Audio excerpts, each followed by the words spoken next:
Hello বন্ধুরা, welcome to my Saraswati kitchen. আশা করি তোমরা ভালো আছো, আমিও ভালো আছি। আজকে রান্নাঘরে নিয়ে এসেছি, আজকে বানাবো আমি এখানে ডিম পটল। তার জন্য এখানে আমি ডিমটাকে ভালো করে সেদ্ধ করে নিয়েছি। এবার ডিমটাকে আমি ছাড়িয়ে নিচ্ছি। ডিমটা ছাড়িয়ে নেওয়ার পর এইভাবে ডিমের গায়ে এইভাবে চিড়ে চিড়ে দেবো। গ্যাস ধরিয়ে কড়াই বসিয়ে নিয়েছি। ডিমে ভালো করে লবণ হলুদ মাখিয়ে নেব।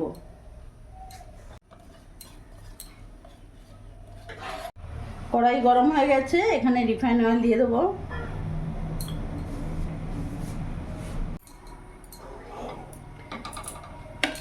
তেল গরম হয়ে গেছে, এবার ডিমগুলো আমি ভেজে নেব।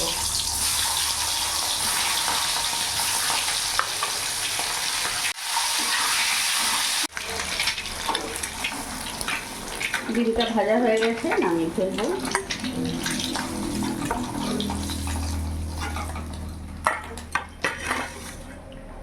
ওই তেলের মধ্যে এখানে আমি আলুগুলো ভেজে নেব। এইভাবে আলুগুলো কেটেছি। আলুর মধ্যে একটু লবণ হলুদ দিয়ে দেবো।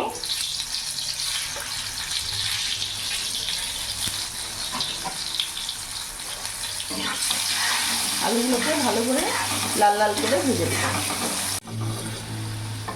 আলুগুলো লাল করে ভেজে নিয়েছি, এবার আমি নামিয়ে ফেলবো।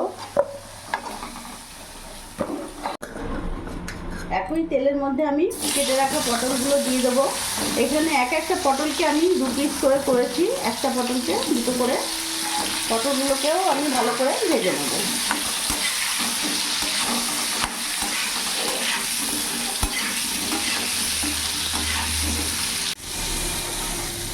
পটলগুলোকেও আমি লাল করে ভেজে নিয়েছি, এবার পটলগুলো নামিয়ে ফেলবো।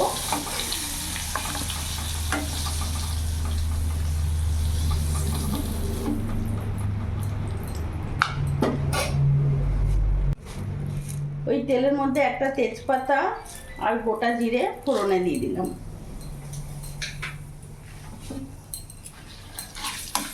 ফোড়নটা একটু ভাজা ভাজা হবে।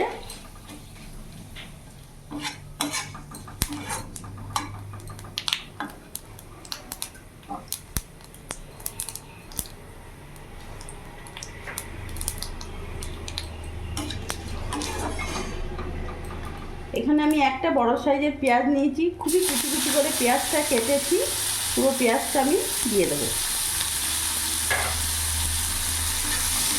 পেঁয়াজটা একটু ভাজা ভাজা করে নেবো যতক্ষণ না পেঁয়াজটা নরম হচ্ছে। পেঁয়াজটা ভালো করে ভেজে নিয়েছি। এরই মধ্যে একটা টমেটো আর কাঁচা লঙ্কা দিয়ে দেবো। যেরকম তোমরা ঝাল খাবে সেই হিসেবে কাঁচা লঙ্কা দেবে। আমার তো হাজব্যান্ড ঝালটা একটু বেশি পছন্দ করেন, তাই এখানে আমি কাঁচা লঙ্কা ভাগটা বেশি দিয়েছি। কিন্তু কোনো রকম আমি শুকনো লঙ্কা ব্যবহার করি না, কোনো রান্নাতেই বেশিরভাগ করি না দরকার না হলে। এবার এর মধ্যে এক করে আমি উপকরণ দিয়ে দেবো। সামান্য অল্প লবণ দেবো, কারণ আলু ভাজাতে সব কিছুতে আমি লবণটা ব্যবহার করেছি, সেটা মাথায় রেখে লবণটা দিতে হবে।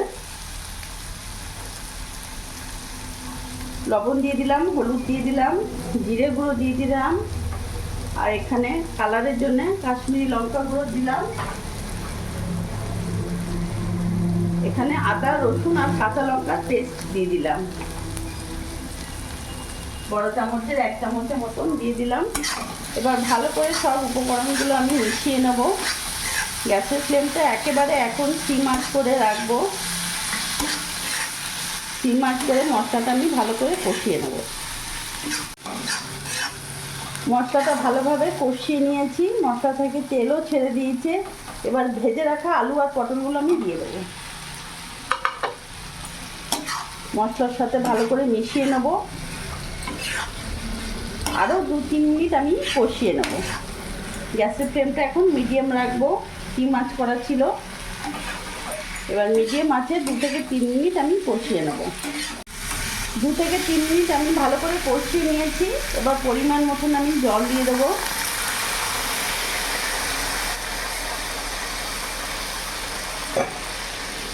খুব একটা ঝোল হবে না, এটা বেশ মাখো মাখো লাগা লাগা থাকবে। এবার ঢাকা দিয়ে দেবো, কিছুক্ষণ ফুটতে দেবো। আর গ্যাসের ফ্লেমটা আমি এখন মিডিয়াম রাখবো। কিছুক্ষণ ঢাকা দিয়ে দিয়েছিলাম যাতে আলু পটলগুলো ভালোভাবে সেদ্ধ হয়ে যায়। খুব সুন্দরভাবে সেদ্ধ হয়ে গেছে। এবার ভেজে রাখা ডিমগুলো দিয়ে দেবো। ডিম দিয়ে আরও 2-3 মিনিট আমি ফুটিয়ে নেব। এখন আর ঢাকা দেবো না, খোলা অবস্থাতেই আমি ফুটিয়ে নেব।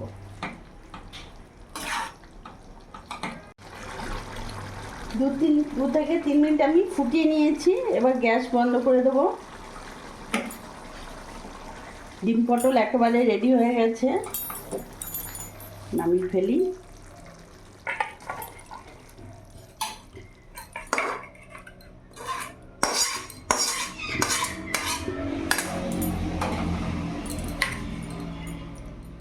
এই ডিম পটলটা এইভাবে একটু মাখো মাখো থাকবে, খেতে ভালো লাগে। ভাত রুটি সবার সাথেই খেতে ভালো লাগবে। তো দেখলে আজকে আমি বানিয়ে ফেললাম ডিম পটল। রেসিপিটা তোমরা একবার বানিয়ে দেখো, সত্যি খুব ভালো লাগবে। অনেক রকম করে তো খাই, এইভাবে একবার করে দেখো, ভালো লাগবে। আর আমার এই রেসিপিটা যদি তোমাদের ভালো লাগে প্লিজ লাইক কমেন্ট শেয়ার করে আমার পাশে থেকো। আর হেল্প করতে ভুলো না। আর তোমরা সবসময় ভালো থেকো।